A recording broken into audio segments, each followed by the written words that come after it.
If you've never heard of this magazine, I posted about this as well in the Discord, but if you're into indie games like I'm into indie games, you should check this out. It's called Patch Magazine. Patch Magazine.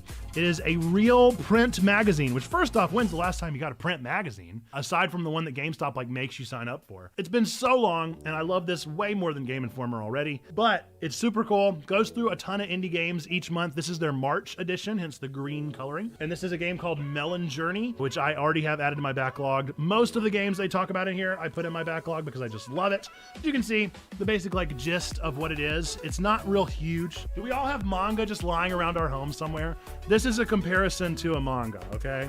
So it's roughly the same as a manga, just sized up the slightest bit.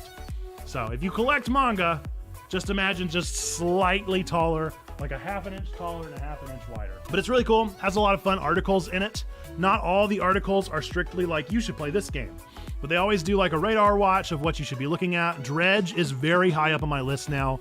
Mr. Saito as well. I hadn't really considered Sanctuary Saga much, but maybe I should. They give you, of course, like their recommendations of things that you should own, swag that you should own. And then they have like their main cover article in here. They go over several other things. They have interviews. They talk through like some of the things that make the indie games so cool, such as their like sound fonts, like we literally just talked about. They make recommendations. Like I'd never heard of Mothman 1966, but now I'm real curious. It kind of reminds me of last year's, what was the name of that game? Norco. Kind of reminds me of Norco. They recommended some retro consoles if you're down for that kind of thing. Recommendations on how to start your own podcast. They give you a literal recipe based off of Chef RPG game. They give you a romance guide for Potion Permit.